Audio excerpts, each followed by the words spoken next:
Hello, everyone, and welcome to the live stream of the Engadget podcast. I am Deputy Editor Sherlyn Lowe. Joining me today as guest co-host, Sam Rutherford, our senior writer. Hey, Sam. Hey, how you doing? Devendra is out, being taking some well-deserved time off. So thanks for joining us today. Well, being a human being in this world. So there you go. And also, Ben Ellman, our podcast producer, is sandwiched between me and Sam. Hey, Ben. Hello, everybody. We see some of you are here in the chat with us as well, saying hi to Deepro9, Kavi Raj, Jiming Zhong, Cheryl, I think, Brown. Let us know if we're saying your names right or wrong. Chooch, hello. We're glad you're here. Yes, indeed, long time no see, Jiming Zhong. Just in case there's any new people here who aren't familiar with the format of this show, this is the live recording of the Engadget podcast, an audio show that goes out on all podcast platforms like, Spotify, SoundCloud, etc. And we will be recording segments of that where we won't be able to chat directly to the audience here on YouTube, but we will be taking segment breaks to answer your questions. We will also possibly take in your comments during the recording, so it makes it into the official audio version of the show. It's all so important and such a high honor. But today we also have a special surprise for one of the Q&A segments, or at least one of the live chat segments. Sam, you have a Galaxy S23 Ultra on you. I do. In fact, I've been using it for about half a day now. Yeah. Well, we will, after we talk about Samsung for the podcast version of the show, we will take a break and talk to you, YouTubers, YouTube audience members, and answer your questions. We can do live demos. You can dictate what Sam does to that phone within reason. Mm-hmm. You can tell Sam to do things to the phone within reason. So there you go. Hi also to Lucky Dog Podcast. Dhruv Karmokar is here. Ben, are we going to do some behind the scenes stuff before we kick the show off? Yeah, just making sure that everybody is recording. Can you confirm that everybody's recording? Sam, you're recording? Yep. I am recording currently. I'm going to move my mic a little bit. Boy. Okay. Deepro9 is already asking, how's the low light on the S23? We'll talk about that. But first, we need to sync up the recordings. So anybody who's been here knows what we're going to do. If you haven't been here, I'm going to count down from 3. At the end of 3, we're all going to make a sound on the stream. And if you want to support us in the chat, you can put clap icons. I don't know if there's a finger snap icon or emoji. Yes, you can put clap emoji or finger snap emoji in the chat. That's always cool. And so we're going to do that right now. So counting down from 3, 2, 1. Okay, and some silence. I'll let you know when the silence is over.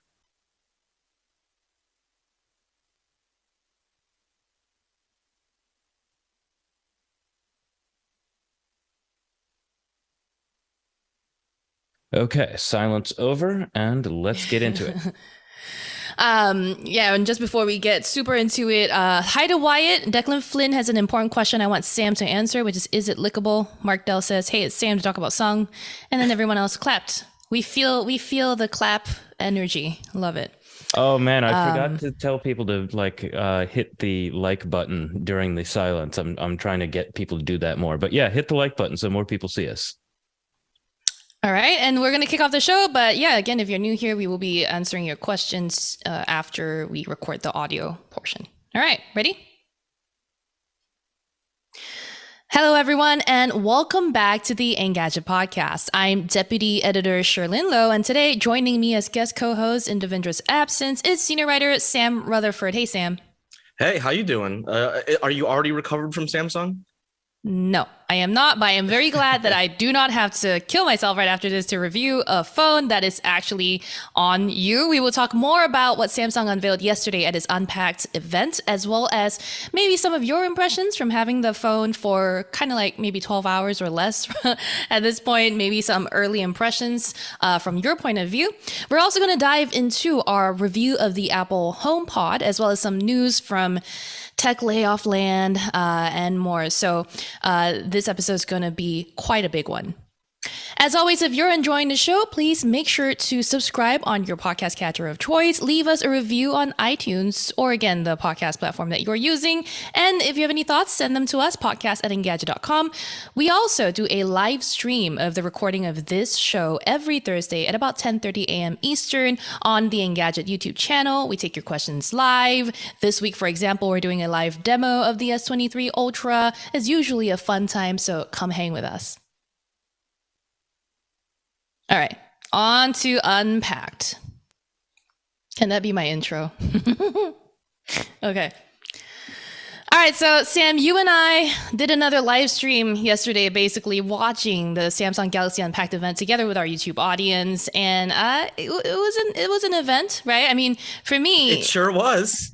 it was, right? We'll get into the products that were unveiled in a little bit, but I want to kind of take a moment to talk about the event itself, right? Samsung usually does. I think I remember. I strongly remember when they did the awesome squad event for the Galaxy A or something. Please don't I know. remind me.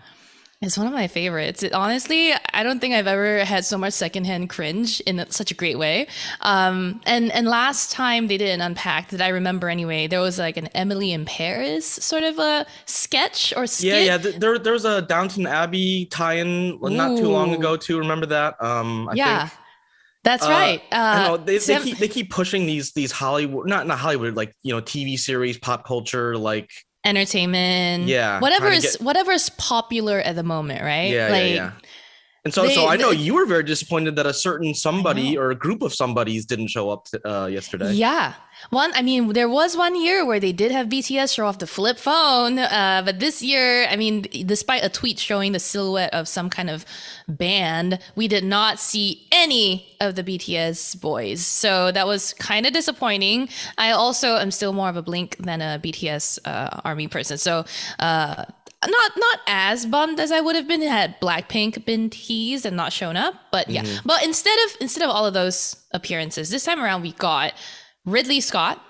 We also had basically we Samsung did an Apple, right? They had a whole segment devoted to like all these big name video or film producers and makers talk about how they used the Galaxy S23 Ultra to shoot like a proper professional film.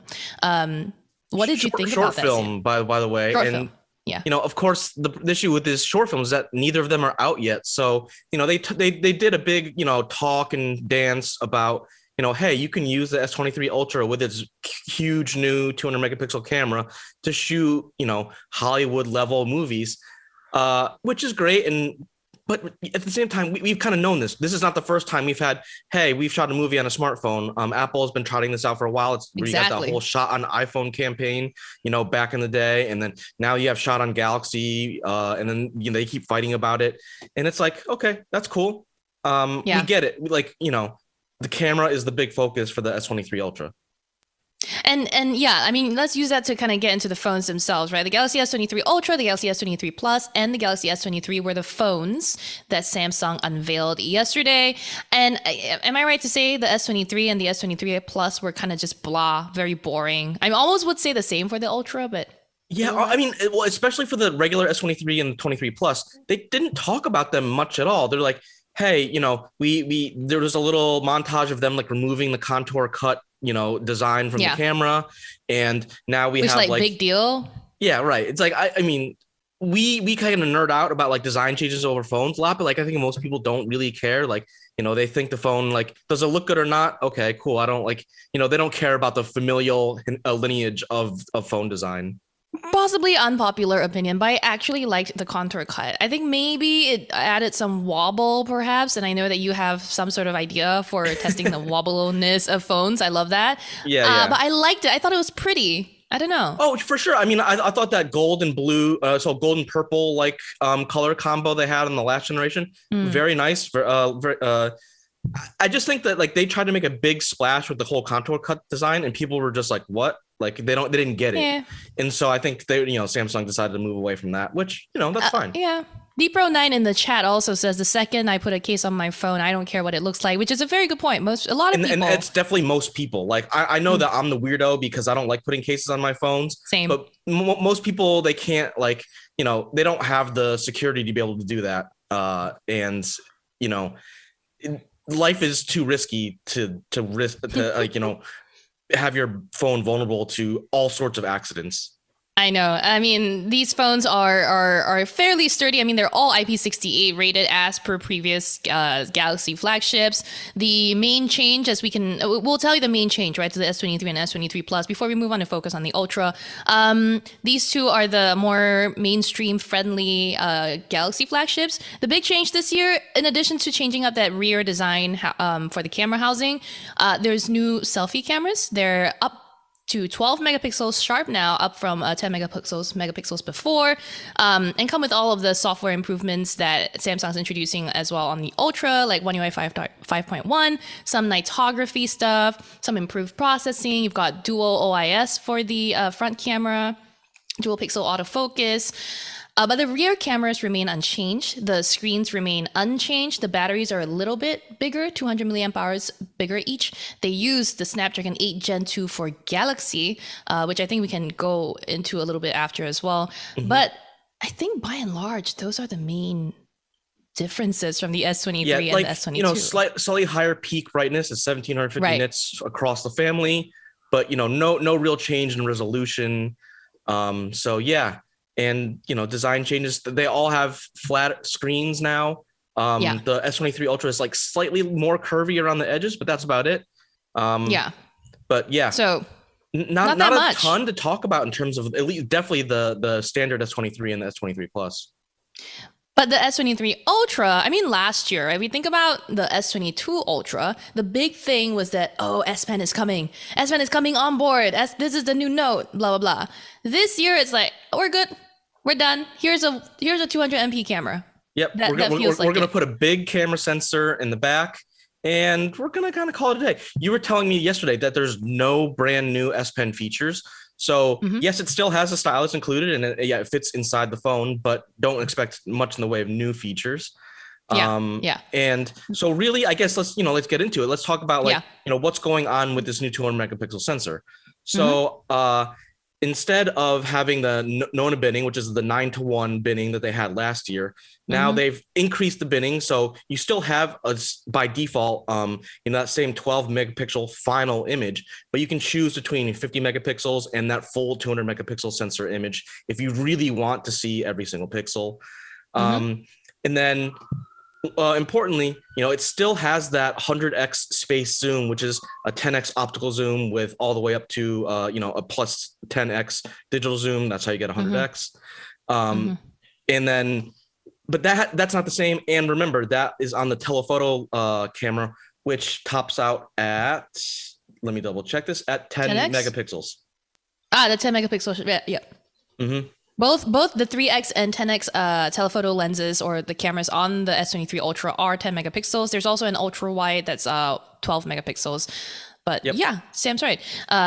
That's very familiar to last year, other than the 200 megapixels. And so they're really trying to show off the premium Hollywood grade quality of the sensor. And to do that, they also added in some new modes into like the Expert RAW app, so you can do stuff like, there's a new astrophotography mode in the app, and there's some new multi-frame processing. And then there's also some, improved a wider OIS so that the sensor can move more within the housing, which gives you a little bit more shake reduction range, when you're talking, trying to get that really steady, smooth action for photos or videos. And then there's also some improved autofocus. They said that every pixel on the sensor can be used as also a focus pixel. So we should, get a little bit more faster focus. And one, little differentiation between the S23 Ultra and the other two is that it does have a dedicated laser autofocus sensor. So, it really is bringing, all of Samsung's weapons, I guess, to the photo making, video shooting process. At the same time, like we have seen a lot of this stuff before, and it's like, slight tweaks on existing features. I will say one other thing is I mean, and I think this is part of the reason they rolled out Ridley Scott and I blanking on the name of the other Na Hong producer Jim? or Na Hong Jim that they also Yep. had Jin at the event. But one other update, which they do mention in their materials, but I don't know how meaningful it is to most of us. You can now shoot 8K video at up to 30 FPS as opposed to 24 FPS from before, which like Hollywood doesn't even shoot at that frame rate, but cool. Nice to know. And to kind of match the 200 megapixel sensor as well as the support for up to 30 FPS at 8K video now, you also have the availability of a 1 terabyte storage model. Look, we just dumped a bunch of specs on all of you. I do think, though, some of the more interesting things lie outside of the specs, which is in that, Sam, you mentioned they're doubling the storage capacity on the base model so for some of these. on most pretty much across the board, they're doubling base storage from 128 to 256 gigs. So that's just a nice, year over year upgrade. More storage, which is nice because, once again, there is no micro SD slot expandability. Yeah, I So feel like we say goodbye to that now. I feel like know. we're never seeing that come back. Every year people ask like, oh, are they going to bring the micro SD card slot back? No, almost certainly no. I love that people are still like optimistic about it, but like after seeing the death of the micro SD card pretty much across the board, across the phone industry, they're not coming back. I mean, we're also kind of saying goodbye to headphone jacks, aren't we? So it's, I mean, Yeah. but okay, so you've had the phone a little bit. I know I had hands-on with the Galaxy S23 Ultra as well, and I tried out the different resolutions that were available: 200MP, 50MP, and 12MP. Have you done that in the real world yet? Is that something you can shed some light on so far? I've been playing around with it. It's one of those things that's like the first day you get a phone, anybody like, it spends so much time like updating and doing background downloads and stuff like that. You don't want to you don't really get a sense of it that first day because it's still kind of doing updates in the background. That said, I did play around with the camera for a little bit. It looks a little bit sharper. I haven't moved the photos off the phone to look at it on a monitor because that's the only way you're going to see that difference for 200 megapixels. Right. But I think at least initially, I think I like the default 12 megapixel mode a little bit more because you really have to be in like perfect lighting to really take advantage of that 200 megapixel situation. And you have to be in like the right situation. Because like, if you're just shooting like selfies or like, portraits with 200 megapixels, that might be a little bit weird. But like, it's more for like your landscape shots. Like, you're at a ball game, you want to get like all the crowd and all that stuff. And so you really got to remember that like, it's not for every situation where you need that full 200 megapixel sensor. Yeah, no, I agree with you there. The one blaze I tested it on was like a little room and a bowl of lemons, and I don't feel like the best kind of example of how to use a 200 megapixel sensor.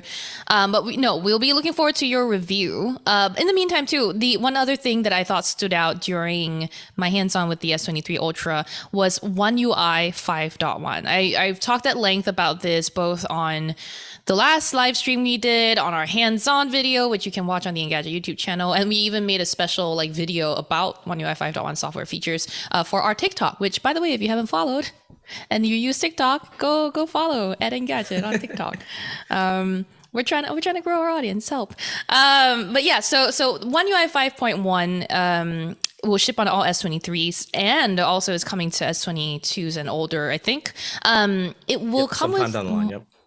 Yeah, it will come with some additional features that I thought were very reminiscent of both Material U on Android 13 as well as iOS 16. And I've told you this, I've even showed you this, Sam. You were there with me when we made the video.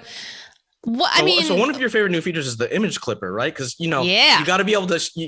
It's one thing to take the selfie, but then you got to be able to send the selfie, right? Yeah, but even like in a funny way, right? Like I don't mind see. Okay, so like I know listeners of this podcast will know I moved in August and I'm still not done unpacking. Okay, Samsung's unpacked like twice since I've moved. Okay, and I haven't unpacked. Whatever. But the background of my apartment is still truly horrendous. It's kind of messy. I've still got garbage bags everywhere. Sure. And when I take a photo in my apartment, I always try to blur out the background. Now with something like Image Clipper, I can just long press on, say, me, and then drag myself out of the background, put me in like Hawaii or something, like living the White Lotus life. So I think that's cool. I mean, you're making a sticker. You're not dragging yourself into the background, but you could, right? Samsung's version allows you to drag and drop the sticker into Samsung Notes, on which you can then, I guess, throw on a different background or draw like palm trees behind you. And it works with a lot of apps because you were dragging it into like the Google Messages app and stuff like that. And so, this is, something we've seen on Apple, but, it's nice to have it. There's going to be a lot of back and forth, as always, between the fanboys. Like, oh, Apple copied them, or now Samsung copied Apple. But, it's a nice feature, and it does tie into, they were saying like some of the portrait modes, they're able to better differentiate between different layers. So like if you wear glasses, it's not going to blur out like the inside of your glasses, which happens every once in a while. So it's definitely a nice handy feature, and it's nice to like, you can like, if you're multitasking and you have two different apps open, you can literally just drag and drop from the photo app in there. So it does make it easier to use. Absolutely. It is. I mean, iOS doesn't support split screen. So this is like one advantage that Samsung has over Apple. I will quickly run through the others because I don't think they're as interesting. You've got focus modes. We've got like customizable lock screens, which have been there, yes, in some form, but this just looks remarkably like iOS 16's version. A new smart suggestions widget. You can also create widget stacks now on One UI 5.1. If it all sounds eerily familiar, it's because it is. You can check out our hands-on video for the details on how those work. But yeah, I think it's nice to see. I also enjoy that Samsung had a whole like little clip devoted to Nearby Share, which is basically AirDrop for Android and Samsung. And I don't know, I haven't used Nearby Share as much as I have used AirDrop. That, what I mean? I think it's just the difference between communities, because AirDrop has been such a mainstay feature of iOS for so long that like people understand it, and like they refer to it. It's like, oh, I'm just going to AirDrop you this thing. But I have never ever heard once people outside of like the tech community being like, yo, let me Nearby Share you this file. It's never happened. Yeah, let me UWB it to you. Let me ultra wideband it over to you. I mean, back in the day though, Android was first to like use Beam, right? Like NFC based sharing, and I like just don't know what happened there. It lost steam. I definitely think it's like a fragmentation of the Android kind of ecosystem, because even if you look at other countries, like in Japan, you can like NFC people. They've been able to NFC people's phone numbers to each other just like tapping their phones together for years. And it's never something, for whatever reason, it's never something that was like gained momentum here in the US. Yeah. I just want to point out Mark Dell in our chat has made a very choice comment. They go, Samsung has Nearby Share, as in Sherlin. This is just like following up the jokes for you. You started it yesterday, and you're like, this is capitalizing on the Mark's on top of it. Yeah, Mark is super on top of it. But so far that's all we've got. I mean, we also know this, S23 Ultra uses the Snapdragon 8 Gen 2 for Galaxy that was customized together with Qualcomm for Galaxy phones like this. Sam, do you want to tell people what the differences are, just to remind us? Yeah, it's really a small difference. And in testing so far, I haven't noticed anything. Granted, this is one of the first Snapdragon 8 Gen 2 phones that we've gotten our hands a chance to check out. But basically, the Qualcomm, worked with Samsung to create a specialized version of the Snapdragon 8 Gen 2 for the Galaxy S23. And the main difference is that the clock speed is just a touch higher. So the base clock speed is 3.2 gigahertz.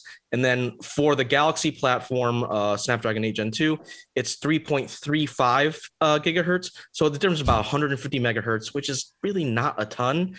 And I'm really struggling to see how much of a difference that's gonna make on day-to-day use, but we'll see. I agree with you. I don't think that clock speeds are a thing that really impact our daily use of a phone, especially when it's so minimal. Yeah, I mean, just try to think about all the apps that actually truly max out the performance of your phone, and it's like aside from like a handful of like games, I'm really struggling to think of something that like really taxes anyone's phone on a day-to-day basis. Yeah. So, okay. Samsung didn't just unveil phones yesterday. We still got a couple of things to talk about. The Galaxy Book 3 lineup, which allow me, my dear podcast listener or audience member, allow me a little moment to rant here because you know I love to rant when companies do me wrong. And Samsung, what the hell? Do you know how many versions of information I received about these laptops? How many times did they tell me? How many models did they initially tell me were coming and were going to be available? And then the screen sizes and the screen aspect ratios were all over the place. Pause for a minute. I need to tell someone to shut up. Hello, I am on podcast now. Can you Slack me later? Or don't you love these real life work interruptions? To one sentence ping. So behind the scenes, so real. Jesus Christ, dude. Like, send everything in one message, Matt! Sorry. Okay, sorry, let me go on. Really incensed today. Someone on Twitter was like, Sherlyn, you were very chill in the hands-on video. We missed the really wild unhinged version on Sherlyn you. woke up today and chose violence against everybody. I chose madness. I chose to be incensed. And I am back. All right.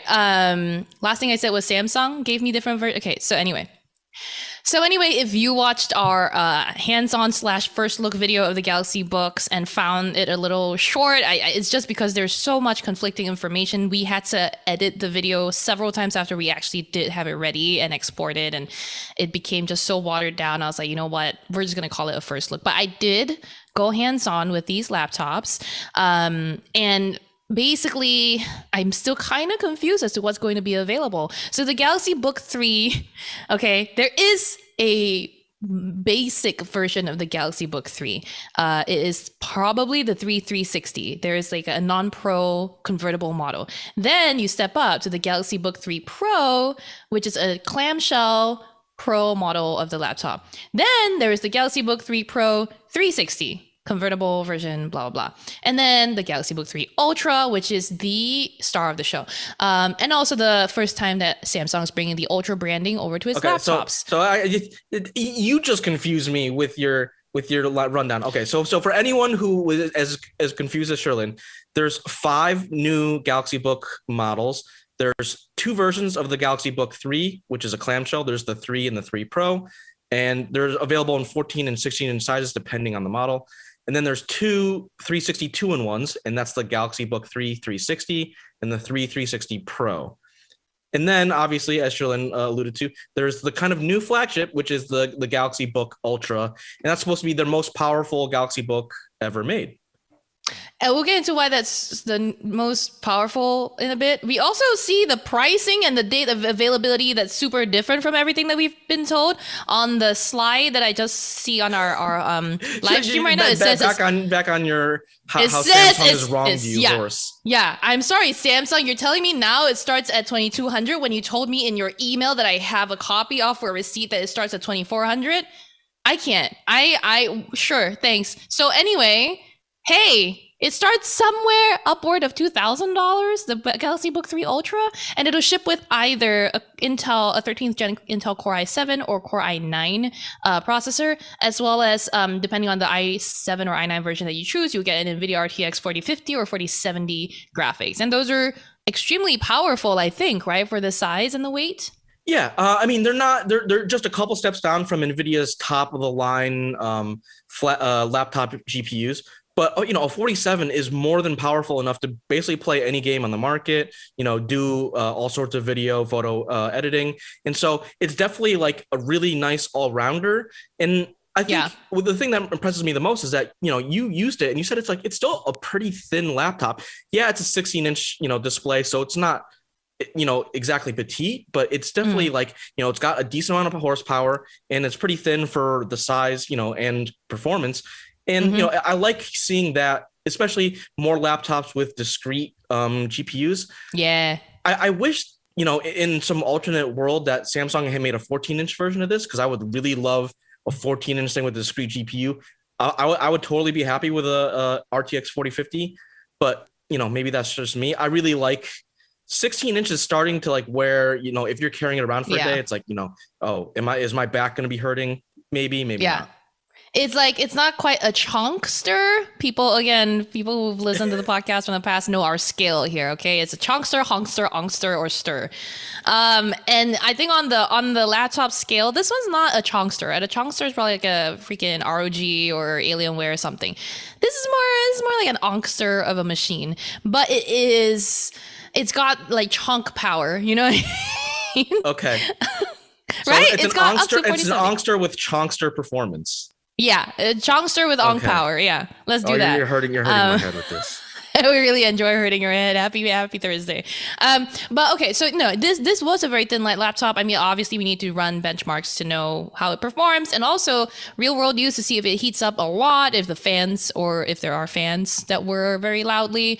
But okay, the other thing that's important or an update from these laptops is that they have 16:10 aspect ratios now, up from 16:9 before, and Samsung's managed to redesign its display layers so that some of these are mostly AMOLEDs. Only the 360 ones have touchscreens. And basically for the touch versions, they've actually reduced a layer in the panel so that you have less material, I guess. And these are 3K screens. So all told, these are going to look very nice, very similar quality to their smartphone screens.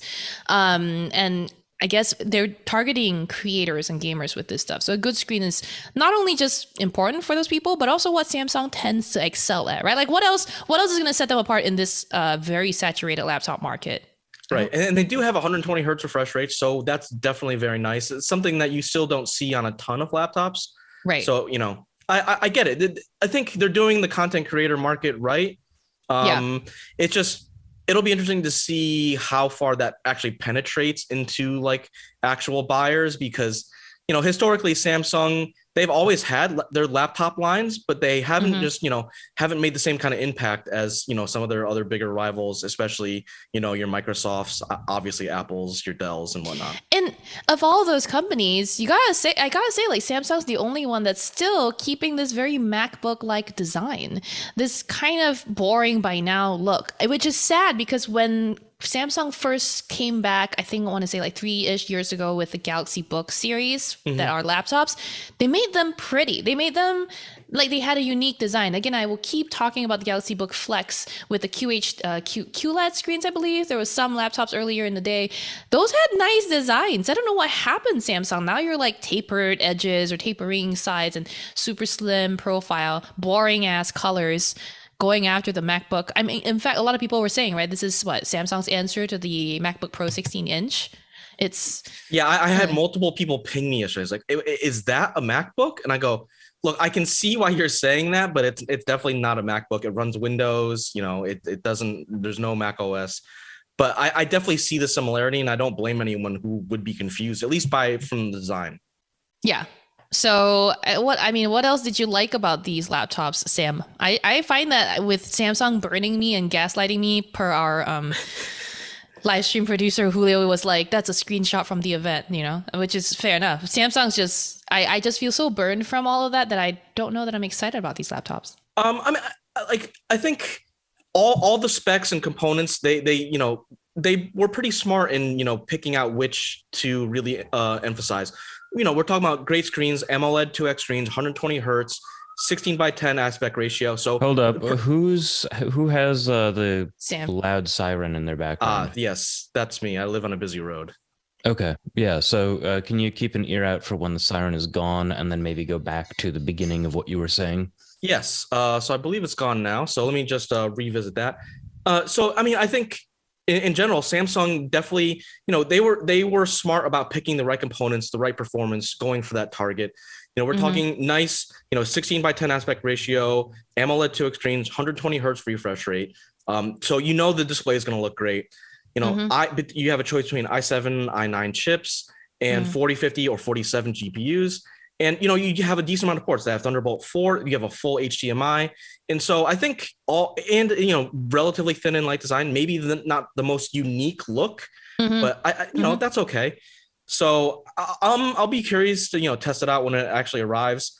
But do you care a little bit about the software at all? Because they did talk about how, if you have a Samsung phone, so seamless, so transfers, so hot. I don't know. Yeah, I have a hard time, like, my daily driver is a Galaxy Z Fold 4, and it's like even I have a hard time getting excited for those features just because you really want them to be available on all Windows machines, not just Samsung things. And it's like Samsung just doesn't have the market command to be able to have that, like, oh, you really want to get a Galaxy laptop just because you have a Galaxy phone, in the same way that you definitely have that pull for Apple iPhones and then the Mac line. Yeah. I don't know. We'll have to wait till we get in a unit to test, that's for sure. But I will say at this point, it's very hard for me to be like recommending a Samsung laptop over the plethora of other laptop brands out there. So we'll see. And really quickly, I want to touch on the last thing that Samsung did talk about at Unpacked yesterday before we move on to other parts of the show, which is Samsung invited Qualcomm and Google to take the stage and announce a project they're working on to bring XR devices. First of all, before anything, I want to shout out what's up to our boy Hiroshi Lockheimer. We, I know people from Google listen to this podcast. I just want to be like, hey, tell Hiroshi I said hi. Tell Hiroshi when he showed up, I was like, whoa, cucumbers. Anyway, but yeah, Sam, what did you make of this announcement? I feel like this is kind of like them, Samsung working with Google and Qualcomm to kind of plant a flag and be like, hey, we're working on XR stuff too. And I think they're trying to, in some ways, they're trying to get out ahead of the kind of long rumored Apple headset before it actually comes out. And I think, like, in a lot of ways, it makes sense. Samsung was, there was really pushing mobile VR back in the day with their Gear VR system, but ultimately the idea of using your smartphone as a device to power XR experiences doesn't make sense. You need your phone to be your phone. It needs to be in your pocket so you can respond to text and stuff like that. And you can't be like physically putting it in a device so you can use the display as optics. Yeah. And so, they didn't say anything about a specific device. They didn't even say it was going to be more like smart glasses or if it's going to be like actual headset.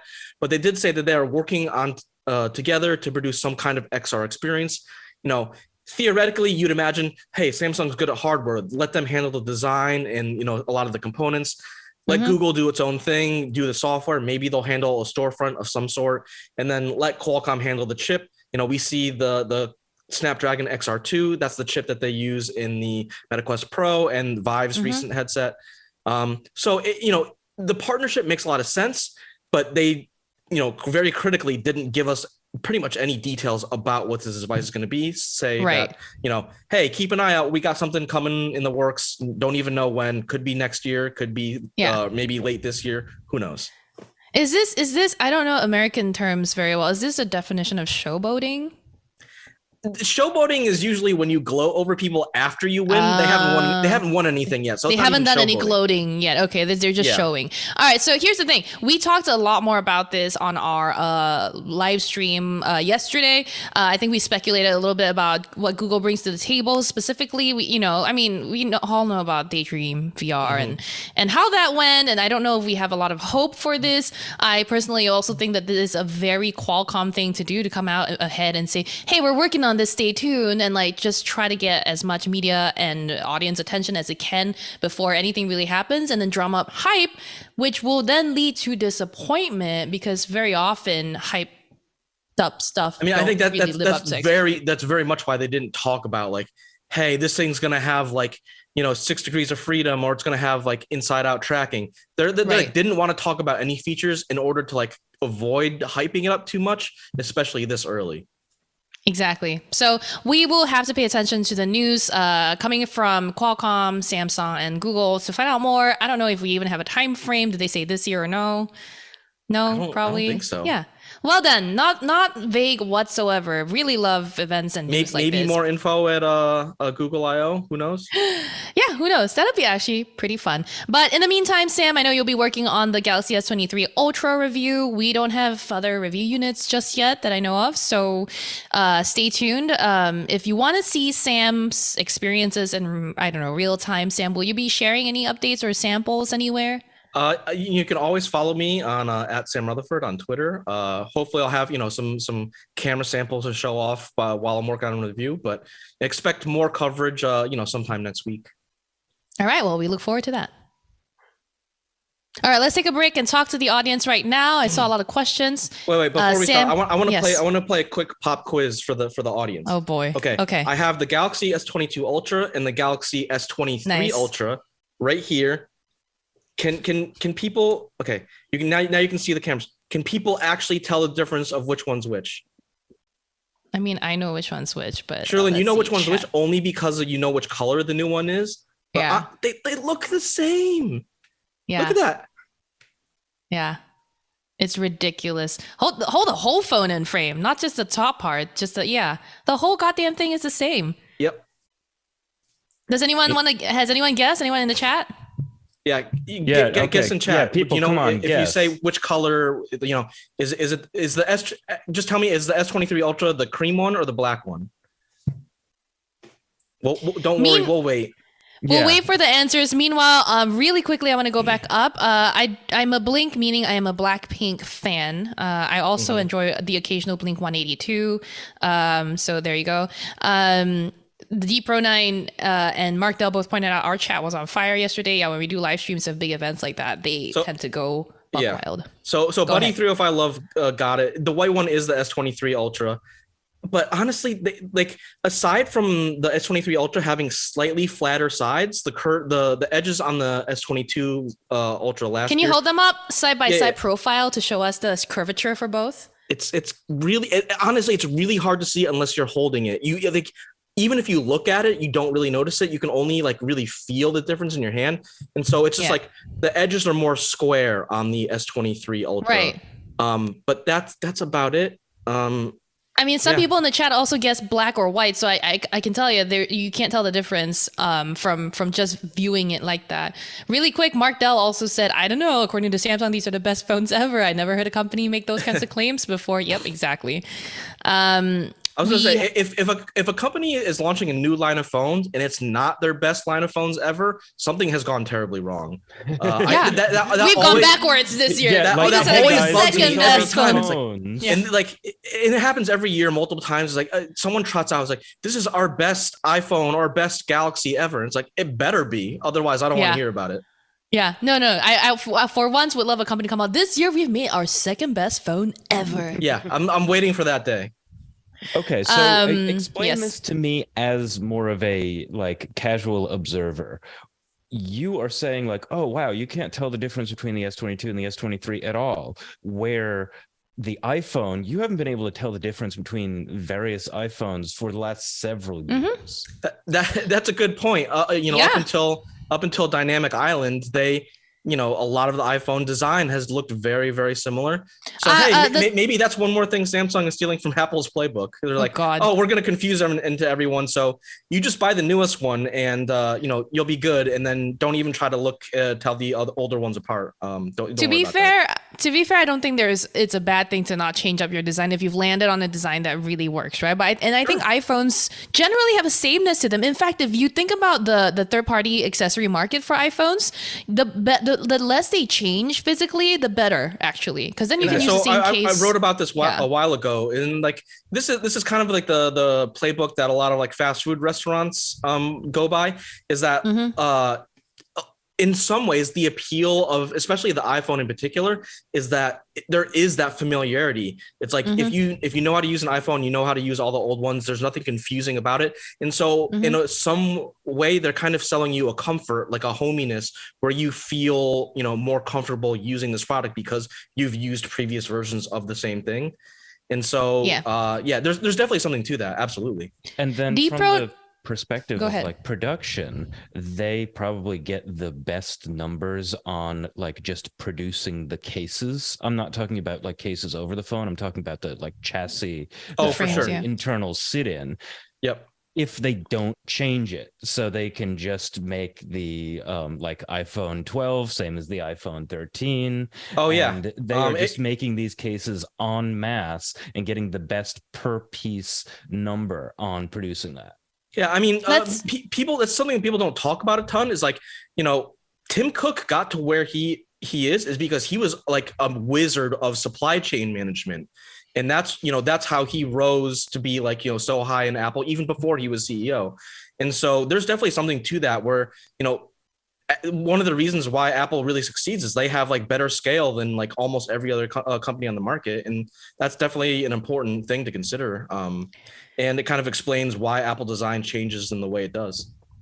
Let's get through the chat really quick. A few more questions, and I want to do some demos with you, Sam. Deeper9 says, is the low light performance better? Let's get to that in a bit. But Springle says they hope One UI 5.1 is going to be feature-rich, considering the hardware choices this year. I agree with you. Nanda Corey, when we were talking about the things going away, like a micro SD card slot and the headphone jack, said goodbye Power Brick 2.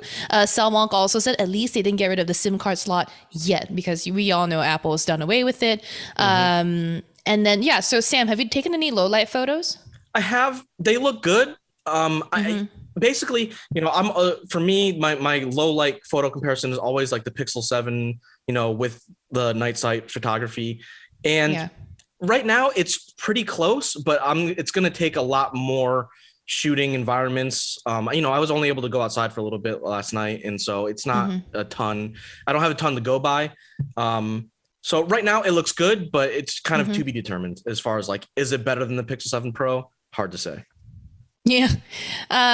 We will have to do a bit more in-depth testing to really know for sure. Okay, Sam, is there anything you want to show us like with the S23 Ultra that you, other than the fact that it's so similar to the S22 Ultra? Yeah, I mean, if you look at it, you can even see the lock screen. That looks like a very different lock screen. So they are really, I'm curious to see how I like the new changes to One UI 5.0, because I'm not usually someone who I set my wallpaper once and I just leave it for like a year and I don't think about it for a while. Right, me too. But yeah, you too. Well, you take a cute selfie and that's how you update your lock screen. Yep, that's true. Yes, that is true. Sherlyn loves having herself as her lock screen. Right. So I think it really depends on like what kind of person you are, is like how much you're going to get out of that.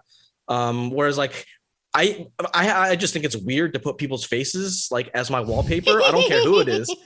Yeah, very very on brand, Sherlyn. Mine's just me, okay? Yeah. Meanwhile, there are some people who are like, if you don't, some people in relationships who are like, if you don't have me as your lock screen, you are like in danger of infidelity. Yeah. It was like, oh what? Yeah, you're in hot water, Buster. What if I don't want to see your face literally all the time? I look at my phone like 1,000 times all a day. the time. Yeah. How dare you? How dare you? And plus, to me, like landscapes are just more calming. So that's what I put on my phones. Landscapes are more calming than looking at a picture of my wife and child. Yeah, that is true. Someone mentioned that Samsung needs to make or is it Apple needs to make a Surface Table competitor? Cool. Springle said Samsung to share. Well done. Hamad S. Sunmro says hi from London. Hello. Thanks for joining us. We do have another question from Kavi Raj while we're Yes. kind of still talking about like photos and video. They ask, does the S23 support Dolby Vision? I don't remember hearing anything about that.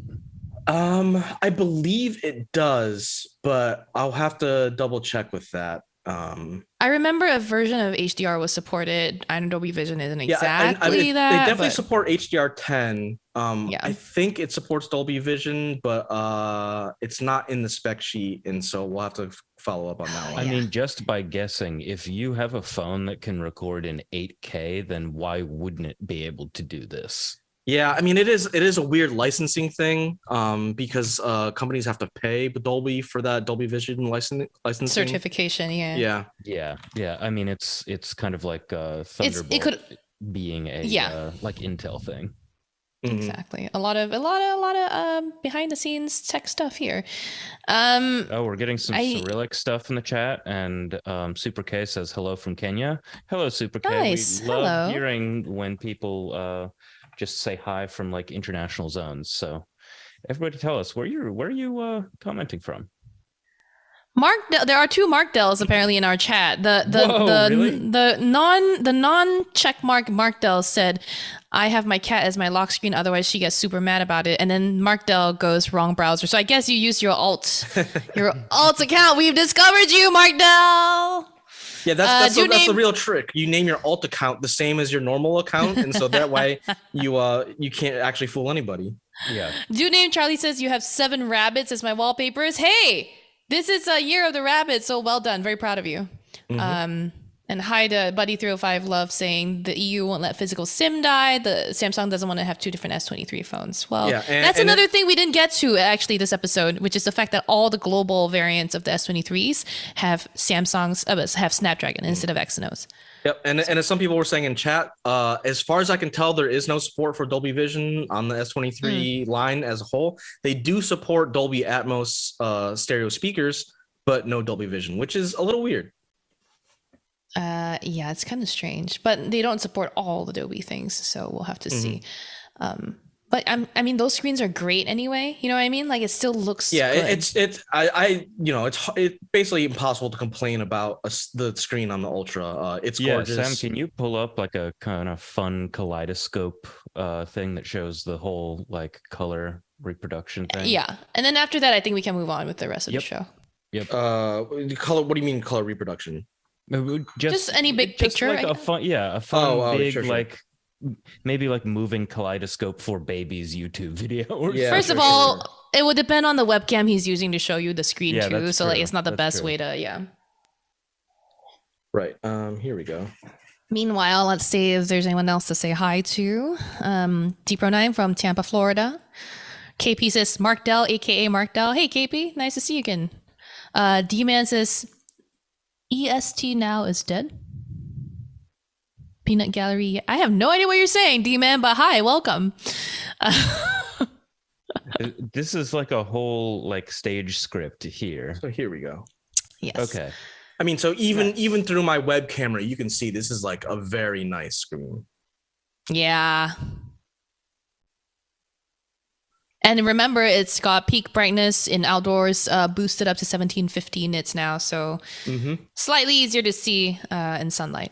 That's cool. Like, that's something that would really amaze a 17th century peasant. They're like, what is this magic book? Yeah, I mean, like, I feel like anything mobile displays mobile displays have gotten really good, and it's like sometimes it's like looks better than life, and it's like you almost get into that like weird uncanny valley gap. Julio says WTF, I think, on what I'm talking about. I mean, I'm just really stuck on that idea of like, somebody giving like a Dorito to someone in history, and WTF. I'm like, wait, what? That's a meme in its own right. I mean, yeah, you make it. Okay, so let's move on to our HomePod review. And honestly, I'm not going to spend too much time on it because we don't have Billy here to talk about it. Yeah. So we're going to take that as its own segment and then move on to other news really quick. Yeah, I think we start with HomePod, then just go straight into other news. That makes sense. And Julio says, well, I don't know if Julio wants me to say what they said. What he said. Okay, let's go for it. All right. Okay. So this week we continue the slew of Apple hardware reviews with what I believe is going to be the last one for a while, which is our review of the Apple HomePod, the second generation model. Now, if you recall, in 2021, Apple actually discontinued the original HomePod, keeping the $99 HomePod Mini around. But then, like, surprise, surprise, they're like, nah, we're good, man. We brought it back. We're playing God here. We're bringing back things from the dead. So yeah, a couple weeks ago, I believe, or was it a week ago, Apple relaunched the HomePod, and now we've finally been able to put it to the test and tell you our thoughts. Billy Steele, our resident audio guru, reviewed it for us. It's on Engadget.com. TLDR, he liked it, but like wasn't wowed by it. The new HomePod costs $300, and it's really more for people who are like super, super tied into the Apple ecosystem. Like for me, this is not really for me. I think a lot of people who have iPhones and have HomePods tell me that it's so nice to be able to like tap your phone to the speaker and have your music take over. I'm like, yeah, I can just ask my speaker to play my music for me. But if you're keen to find out more about the Apple HomePod, I think some of the things we like about it, the sound quality is good. You've got like good Siri responsiveness. The design is familiar and clean. There's more smart home abilities now, which means I think this is like a better competitor for the Echo and like the Nest speaker devices. Now, some things that Billy didn't like are that he believes the audio tends to overemphasize voice. Maybe another way to say a lack of bass boost, perhaps. There's no Bluetooth streaming or audio inputs, which to me is a big downside. I'm like, you can't just use these as Bluetooth speakers. You have to use an iPhone. You have to AirPlay things. There's also a feature called sound recognition that's still not live with this release. And if you want good sound, if you want balance or bassier or just better sound, you need to buy 2 HomePods. That's a $600 investment. So, I mean, if you're super into the Apple ecosystem, this sounds like something that you might want to check out. But I think for Sam and I, we're both like not super into the Apple ecosystem, at least not that way, right, Sam? Yeah, I mean, most just for me, because like, I use Android as my main phones at home. It doesn't, the interoperability isn't quite there as much with between my devices and like a HomePod. But I mean, I like the fact that Apple's like, as far as like the smart home ecosystem, it's not as fully fleshed out as some of the other ones. So I really like that they're adding like, hey, there's a temperature sensor and a humidity sensor to make it more of like a smart home hub on top of being just a good speaker all around. And so I really like that. I think everyone's, the industry is starting to shift. It's like no one wants just like a dedicated smart home hub. It's got to be able to do something else, because you don't just want one more box sitting in your living room. And so I like the fact that it has more automations. You can get more information on like your schedule or like weather reports and stuff like that. And so it's nice to have more control over your smart home and just like have more information available to you on what is essentially the same looking device. And also Tom Rogers in the chat points out a very good point. HomePod is too expensive for what you get. It's too restricted to Apple Music, which is another thing I forgot to mention. I'm sure there's compatibility with other services, but like Apple Music you have to have Apple Music to really get the best experience there. DPro9 in the chat also said this is great for Apple heads, which is the same thing. So another Super K, I believe, in our chat points out that they can't pair the original HomePods with the new one. Imagine you already have an original HomePods and we're thinking like you can have stereo quality with two of them. You can't pair them? I'm sorry, I have to like look into this to know for sure, because I don't know right now if that's the case. That's super annoying if that's true. That is wild if that's true, right? Because I mean, I guess it makes sense because they technically did discontinue the older model, and so they might have they want to make sure that like the audio stereo is like very balanced, and if you have two different speakers, that might be very difficult to do. But it's still really frustrating. That said, one feature that I've always been jealous about for the HomePods that's not available on the Nest speakers is that you can use them as like speakers for movies if you're watching like stuff on Apple TV. And that was a feature that was rumored for the Nest audio speakers and then never actually came out, as far as I know. And so I wish that I could use my Nest speakers as like my general like TV speakers to like work as part of like my sound system. Unfortunately, that's not quite available. Yeah. So for all the details on what Billy thought of the new Apple HomePods, head on over to Engadget.com. I see a question in the chat. Hamad asked what speakers we like. I personally have the Nest Audio. I have a pair of Nest Audio devices. I also have an Echo second generation, just kind of lingering around. I've yet to be wowed by them. I think smart speakers are a very fragmented or still a kind of a finicky space because sometimes if you have multiple in one room, that's where everything gets screwed up. If you like, one will hear you from another room and start playing music in the wrong place, and it's just all very frustrating. I think if you are going for sound quality, there's a lot of other brands out there that will serve you better. I think Julio, our live stream producer, mentioned JBL. I know, Sam, you also use a pair of Nest Audio. So maybe one day we will do a smart home specific episode. That would be fun. In other news this week, well, it's earnings season. We are hearing a lot about how companies did, which is important because why? They're all laying off people to save money, I guess. Like, okay, this week we learned that Rivian, that electric vehicle company, is laying off another 6% of its workforce. We also heard that PayPal and EV startup Arrival are also laying off people. So I mean, we've been hearing this for a bit now. It's the latest in a string of news about layoffs in tech. I don't think any of these are as vast in terms of their impact as Meta or maybe Google. But still not great to hear, especially not since we've been hearing that the labor market is as troubled as it is. Sam, what are your thoughts so far? I think this is just like been a bad year for tech companies and tech stocks in general. And so this probably isn't a surprise, and it is depressing to see, Rivian have another round of layoffs so soon after their previous one. That said, like, it's hopefully things are looking up. I mean, if you look at the market in general, like laptop sales are down big, GPU sales are down big, and so a lot of companies are trying to cut costs. Like we've said before, it's just frustrating because a lot of these companies did record hires during the pandemic, and they kind of maybe did it in a not extremely responsible way, where they maybe overhired during the pandemic, and now they're having to cut jobs.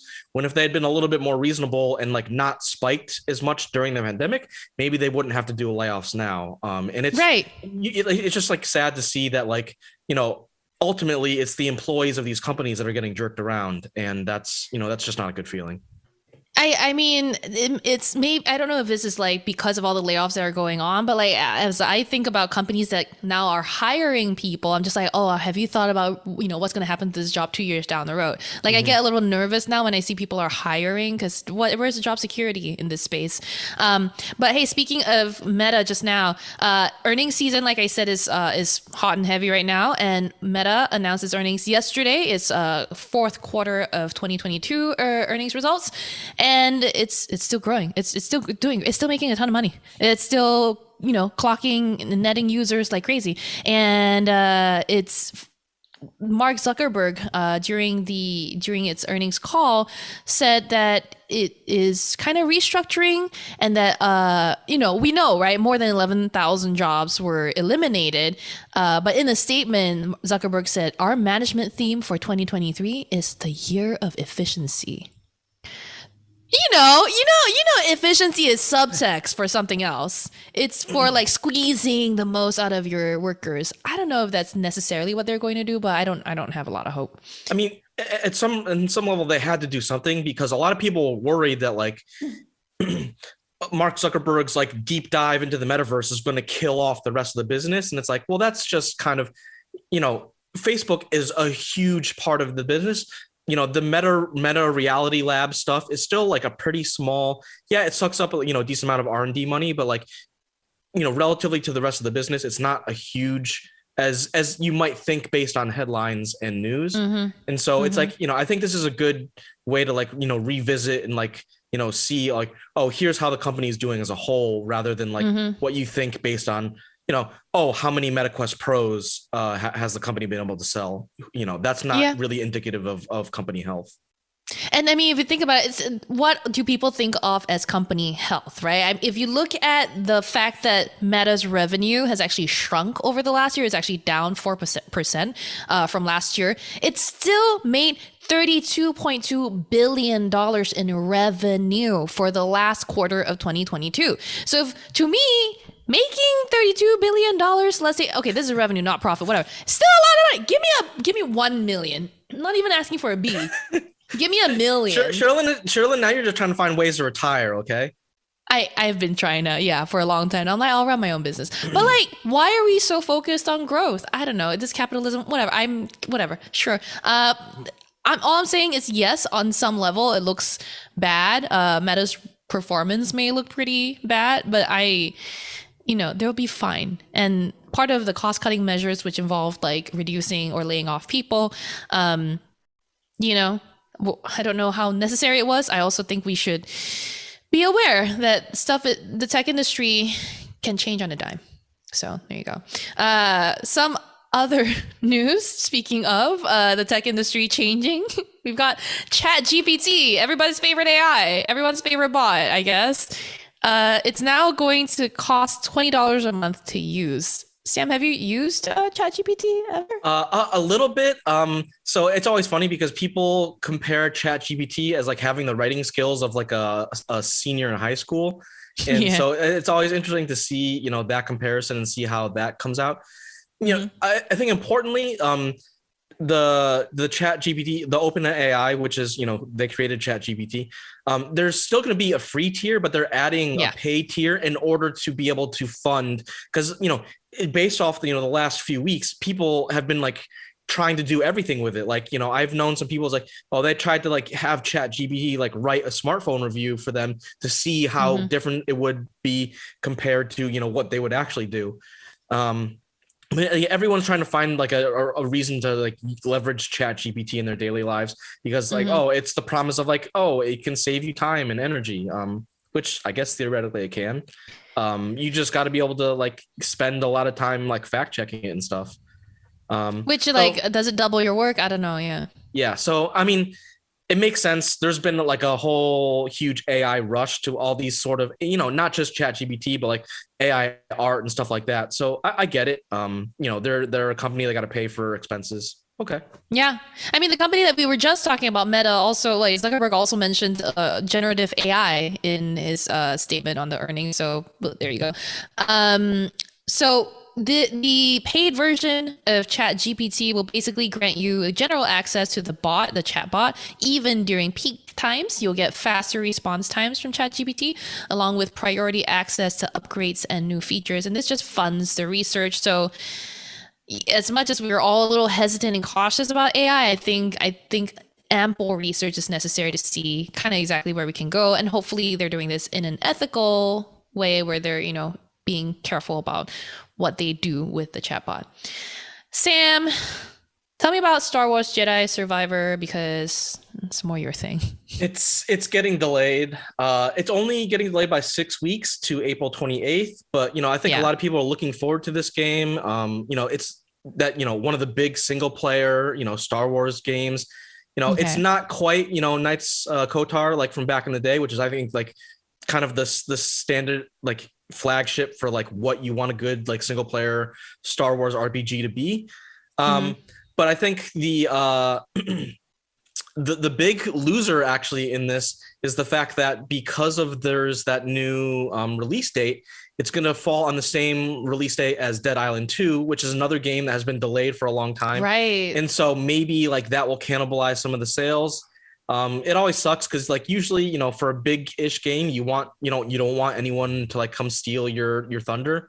But now Star Wars Jedi Survivor and Dead Island 2 are going to be coming out on the same day. So we'll see, I guess, which one comes out on top. I mean, it's what type of game, like what platform is that available on? Jedi Survivor. It should be available on all the big platforms: Xbox, PlayStation, PC. Okay. I mean, again, it's not something I'm super excited for. I don't really mind. Another thing that's disappointing to some gamers, Apex Legends Mobile is shutting down after less than a year. Have you ever played this game, Sam? I used to. As far as like battle MOBA, not in MOBAs, but like battle royale FPS games. I like Apex Legends. It's like one of my more most played games of that genre. I haven't done a ton in the mobile side just because I don't like touch controls on screens, and right, me neither. I don't like carrying around like the detachable joysticks to play on my phone. Yeah. So it's just, I think it's just kind of funny because it's like it's getting shut down after less than a year, and they didn't exactly say why. You know, their official release was kind of nebulous, and let me read what they said. So at Respawn, they said, we aim to provide players with games that are consistently outstanding. Following a strong start, the content pipeline for Apex Legends Mobile has begun to fall short of that bar for quality, quantity, and cadence. It is for this reason, after months of working with our development partner, that we made the mutual decision to sunset our mobile game. So kind of didn't really say why, but they just couldn't keep up the pace, and they couldn't continue to release updates for the game in a way that they felt was deserving of the content. Is this typical for EA to come right out and be as honest as this and really shit on their own stuff like that? Like being EA has has a history of like having to pull the plug on games before or earlier than you might think. There was another game, it was a mech kind of shooting game, I can't remember the name right now, that got shut down not long after launch. And so it's a little sad to see Apex Mobile also get shut down, but it's a hard business world out there, I guess. And until we have more concrete info on why, it's just kind of curious to see. It's like, hey, this wasn't out very long and it's already getting shut down. Was EA doing any layoffs? Do we know? Did we hear about this? Why does this sound familiar? I don't know. It just sounds like maybe the company is a little troubled as well and like can't support or doesn't have the resources to support all the titles necessarily that aren't doing at some super point well. it's you have to do a cost benefit analysis, like is the amount that we're investing into the game, are we getting that back in terms of sales and microtransactions and whatnot. And they probably made the hard decisions like, hey, there's just not enough people playing the game and it's not going to make us enough money in the long term, so we're going to shut it down. Well, let's move on because that's been a lot of depressing talk. Let's move on to something like a little more lighthearted. Sam, you had something fun for us. Yeah, I just, there was another small trailer for the Super Mario movie, and now we get to hear Seth Rogen as Donkey Kong, and it's kind of like the same thing as, the guy who's playing Mario, which is like not quite like a monkey voice. He's kind of just doing Seth Rogen as Seth Rogen behind Donkey Kong. It's fun, but yeah, I don't know. Are you looking forward to the Super Mario Brothers movie, or is it just like something you just don't care about? I don't know. Is this the one that had all that like Chris Pratt drama? It's no. Chris Pratt like doing a vague whiff of an Italian accent, but not quite really. I don't know. Yeah, I don't know. I mean, I'll probably watch it at some point. I liked the Sonic the Hedgehog movie, if only because Jim Carrey Unhinged was pretty freaking awesome. But I'm not big on like game adaptation movies. Yeah, I think the animation looks incredible. I at least from a visual perspective, it's everything you want from a Super Mario movie. That said, I'm still not convinced about the casting decisions. Seth Rogen as Donkey Kong, Chris Pratt as Mario. I don't know. Maybe they should have just gotten regular voice actors instead of like big name Hollywood people. Yeah, exactly. Pay the talented voice actors. Or Charles Martinet, like the original voice of Mario. I guess it wasn't quite up to the task. I don't know. Well, I'm sure we will all watch this with love and hate whenever it comes out. So make sure to stay tuned for all of that. Our thoughts on that. I'm sure we will talk about it in a later episode of this show. Let's move on now to what we've been working on, Sam. I know you have the Galaxy S23 Ultra in hand. Is there anything else you might be working on? Yep.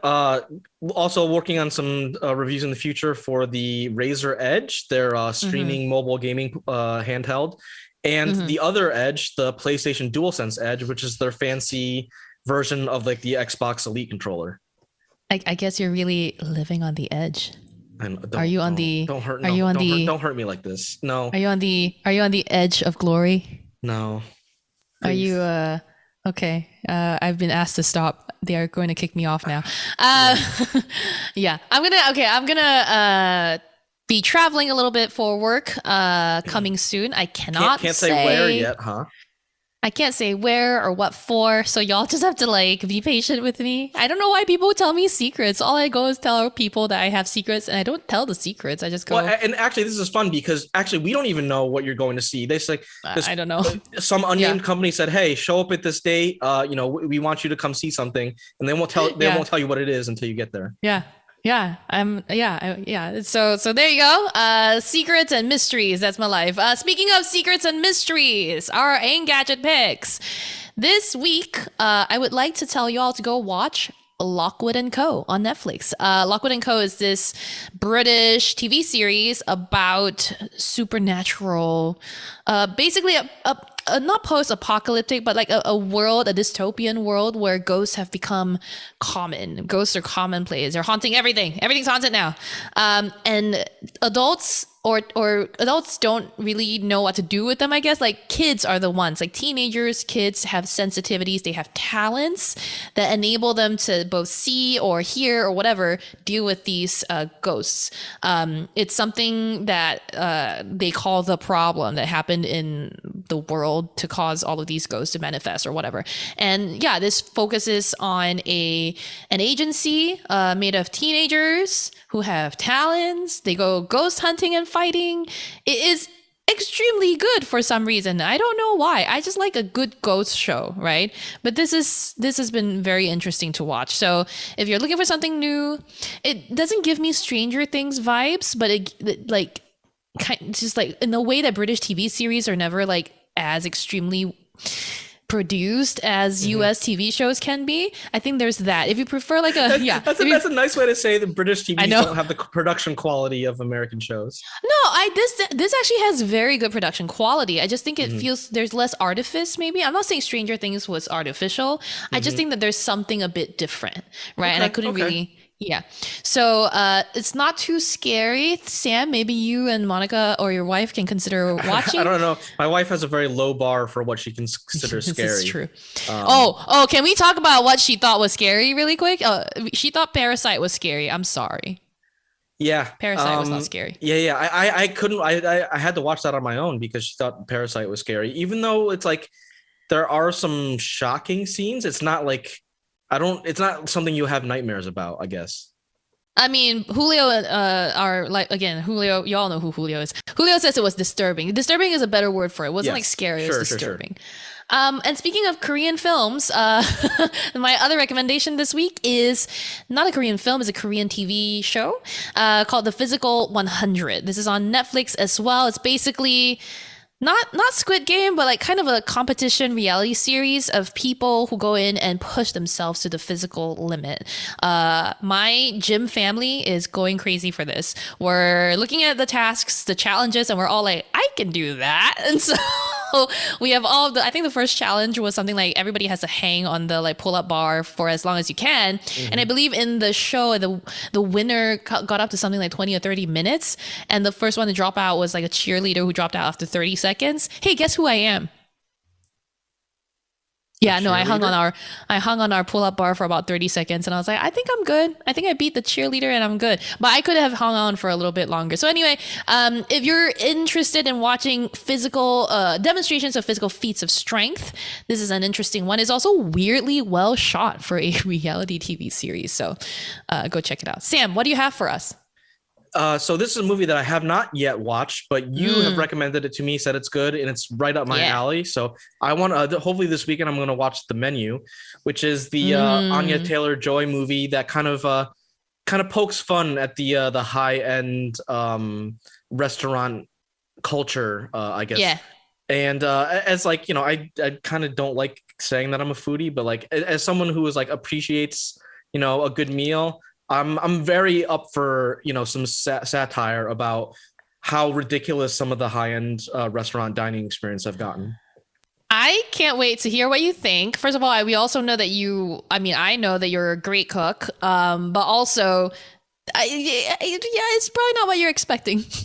There's a lot of great food shots. Yeah, you also told me that they used one of the production companies that is known for making really fancy food commercials. Yes. And so like all of the shots are like a very like, you know, making the meals look as sumptuous as possible. So I think it'd be an interesting mix of like satire and like actually taking things very seriously in a way. I am trying to find the name of the production company that actually did the footage I'm referring to. So give me 1 second. But God damn it, I keep running the same Google search. Sorry. This is riveting content, Sherlyn. I'm sorry. I love hearing people look up stuff on Google. This is my favorite. Why don't you take this time to see if anyone on the chat said anything? Yeah, don't worry. I usually cut this stuff out anyway. Yeah, I figured Sam will cut it out, which is great. God damn it. Anyone someone know what I'm talking about? Someone in the chat, Darren N, mentioned I thought we were canceling Netflix because they're canceling password sharing. That's definitely a thing that people are going to want to think about. They're going to have to evaluate. figure out, hey, who's the original owner of your Netflix password, and see, it's like, hey, am I going to get it cut off because Netflix is starting to test their anti-password sharing technology. So depending on where you live, you might not have access to Netflix anymore unless you pay for your own subscription. That's going to be weird. And it's really funny because during the recent earnings call, the Netflix people were like, we understand that there's going to be some churn due to people canceling their Netflix accounts because they can no longer share their passwords in the same way they used to. So it'll be very interesting to see, either a quarter or 2 quarters from now, how that impacts Netflix subscription rates. I Sterling, still can't were find you it. successful? Oh, wow. I know. I'm sorry. Like, what? Oh, is it out? No. Anyway, I'm sure I'll find it somewhere. It was in the special bonus features. This is what happens when I try to be smart about film, and it just doesn't work out. Anyway, okay, let me record the outro, Ben, and then we can do final Q&A, right? Yeah, I'm wondering if we have like a good cut point, but I think we did. We had we did. I think it was something like I said something like surprise footage from somewhere.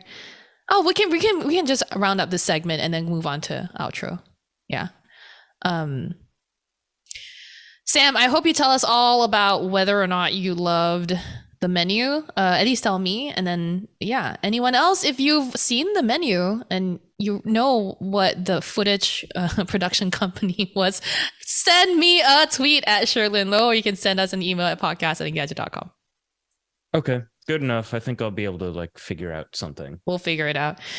I don't care. Okay, outro time. Well, that's it for the episode this week, everyone. Thank you as always for listening. Our theme music is by game composer Dale North. Our outro music is by our very own Terrence O'Brien. This podcast is produced by Ben Elman. You can find Sam online at Sam Rutherford on Twitter, and as always on Engadget.com. Seriously, if you have pictures of great food and you can send them that not during meal times, you can hit me up. I am at Sherlyn Low on Twitter. Email us your thoughts at podcast@engadget.com. Leave us a review, please, on iTunes, and subscribe on anything that gets podcasts. Okay, we are done. All right, we've got I want to say like 5 to 10 minutes to talk. KP said the menu is a perfect TV movie. I kind of agree, and it's like I think you can rent it for like $3 on Google Play right now. So like, this is perfect for me. Oh, nice. Dude named Charlie says that they got Paramount from T-Mobile. I actually am on T-Mobile. I should look into getting Paramount. I have Paramount Plus with ads right now, and I'm currently working through the Halo show. Like, I know this is like way late to the Halo show. I know it got a lot of hate, but it's like it's a Halo TV show. It does the Halo things. Like, I just watched an episode where they had the Covenant come down and they had the laser swords and the Needlers, and like there's even like a couple lines like, the Needler, like from one of the Spartans, like, the Needler's my favorite weapon, and it's like because you shoot it and then it explodes later, and it's like, oh, okay, yeah, that's exactly what a Needler is. Deep Pro Knight in the chat says, meh, Halo gets bad. Okay, so yeah, there you go. Yeah, I think it's all about expectations. I had zero expectations going in, and I'm not being disappointed. But if you were hoping for, a new Game of Thrones Halo style, that was never going to happen. No. Okay, so we have a few questions from people. So Tong Longston says, does the S23 not support charging bypass? So you can use it for prolonged periods powered directly from the mains rather than constantly charging and discharging the battery, massively impacting like battery health. I don't believe it does. That said, modern devices have gotten a lot better when it comes to trickle charging when you are connected in cycling battery states, but I don't think it has a dedicated battery bypass mode per se. Okay, so that's good to know. Also, Tong Longston, I think, revealed themselves to be British. I've never heard anyone say mains that was not at least. Yes, that is a very British country. Yep. Then we've got D-Man who says, heard great reviews on Rivian product despite the layoffs. And I don't know. I've seen some good Yeah, I mean reviews the of specs. Rivian product. Yeah, the general specs of the car are great. There's one that parks outside my neighborhood. I will run into it every now and then. It's a white Rivian truck. I think it looks great. I know the styling is not for everybody, but you know, I think it has great capabilities. And the Rivian SUV is like going to be available more widely now. And I think it'll be really interesting to see how the market responds to that, because a truck just isn't for everybody, especially if you're like us and you live in the city. Yeah, D-Man also mentioned something about the Rivian IPO, and that just reminded me that I was actually thinking about like getting some kind of like Rivian stock, and I'm really happy that I didn't, because I was like, oh yeah, I'll get it when it's like $75. I'll get it when it's like $40. Now it's hovering around 20. So very happy that I didn't lose money, and yet another bit of support for just put your money in mutual funds, gang. So Rob Hawk asks, do the S23 Galaxy S23 and related models, do they support Snapdragon sound? No, I think if they did, they would have mentioned. Yeah, it's not listed as one of the things that were supported in the spec sheet either. Snapdragon sound was really only supported on like that one Asus Snapdragon 4 Insiders phone, because they wanted to demo it, and that was really it. And there's been some Snapdragon sound headphones, but it's really like it's one of those features that's available, I think, technically on the chip, but it's not necessarily supported because it's up to the OEMs to support different features of different chips. So yeah. And then George Morgan says, really looking forward to all the ChatGPT stuff. People can be wrong. Machines can be wrong faster. Yeah. So one interesting thing is that not kind of related to the whole AI art movement is that if you're ever looking at a photo and you're trying to figure out if it's AI generated or not, right now the two best ways are to look at the person's pupils.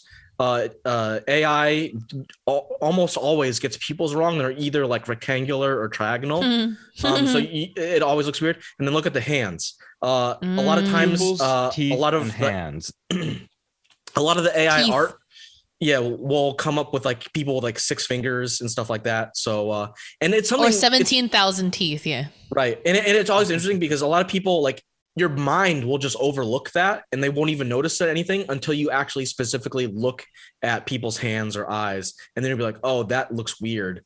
So it's interesting. It's like something you can gloss over unless you really examine a photo. I don't know if you were done with your questions, Ben. There were a few that came up that I wanted to shout out. Oh yeah, I'm done with the stuff that I. Okay. DPro9, we're going to get to yours in a little bit. I wanted to say, Tom Rogers has asked a couple times now, could you use ChatGPT to create an intro to the podcast? What do you mean by intro? Like an audio, like music, or like a spoken voice thing? Like, or maybe create a script. Yeah, that you no, could say? I think it would actually be kind of funny to have it create a script. Maybe we'll do that. We could play around with it. Darren N says wish list for a new Samsung phone would be 65 watt charging, 6,000 milliamp hour battery, and charging bypass. Those are interesting wish list items, that's for sure. We talked a little bit about why phones seem to have topped out at 5,000 milliamp hours now and are relying on energy efficiency and chips to boost battery life. That was on yesterday's live stream. So go check that out. We have Julio Barrientos in the chat. Very unfamiliar name here. Says, is the HomePod second gen not worth it or not worth it? Great question. I think that really depends on, do you just want something for music? If you really only care about music, you're probably better off getting like a bunch of HomePod minis. If you want something to like do more smart homey stuff with, then you're looking more at the HomePod second gen. DPro9's question was, does the S23 have better voice dictation? And I don't think it was mentioned whether they updated their algorithm. I haven't noticed any difference. Yeah, exactly. Dhruv Karmokar asks me, is S23 or iPhone 14 Plus? That's a question for our review. So far, I don't know. They're both very underwhelming phones. Like it will boil down to which has the better camera, I think, for me, as well as probably battery life. Tom Rogers clarified that they meant script. So yeah, we can try that one day. That's for sure. Samuel Dominguez just joined and said, "Good morning, y'all." Buddy 305 Love going to look at people's hands to make sure they are not AI because looking at them in the eye sends a different message. Hey, we're all nerds at heart. Even looking at people in the eye online is still weird. That's very weird. Yeah. So we're so sorry, Samuel Dominguez. We know you just joined, but I think we're nearing the end of our time here with y'all. That sounded like I said we're about to die, but that's not what I meant. I think that's all. I think, if y'all have any last thoughts, last things to say, feel free to drop them in the chat now. Otherwise, Ben, do you want to do your little credits? Not little, but you know what I mean. Last interesting thing that I thought of is that I've seen a few doctors talk on TikTok about trying to use ChatGPT to help in diagnoses, and they've found that ChatGPT will just make up sources. It will sometimes get the diagnosis right, but then when you ask the ChatGPT to defend how it knows this, it will make up sources, and so that is basically the writing level of a college or a high school senior. Yeah, and it's actually interesting because IBM's Watson, that's one of its original goals was to be better at assimilating information for medical records, because they've seen. Yeah, I remember that. One of the interesting things is that it's hard for doctors to be able to keep up with all the huge range of new studies and reports being published all the time. And so what's one of the things that they found Watson was good at was being able to learn from new sources in a way that a human just doesn't really have the time to do, especially if they're, a normal practicing doctor and they have to, see patients during the day. Really quick, some questions came out, so I'm going to address them before, Ben, we do the closing. One, why says, oh no, they just arrived, sorry. Go backwards, or sorry, next time. Do name Charlie, all the people who said thanks for a great show. Do name Charlie, Tom Rogers, Darren N, Elvin A, thank you. Now, Hamad had a question about why did Samsung give a USB-C to USB-C and not a USB to 3.0 cable? USB-C can have 3.0, so I think we're talking about, I think you might be asking why not an A in on the power brick side. And that's, I think, because a lot of bricks now have C ins instead of A ins. If that's what you're asking, confirm. If not, we'll answer it next time. We're near the end of our time. Yeah, so thanks for everyone that's joined today, and we will talk to you again. Come back next week. We'll talk more, okay? Come back next week. Yeah. Well, Ben. Okay. So thanks everybody for watching.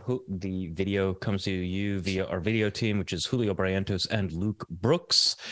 If you've stuck around this long, you are interested in technology, which means that you know that we live in a world of algorithms more distinctly than the average person. So rate us 5 stars on iTunes, rate us 5 stars on Google Podcast or any other big podcast platform that you happen to use.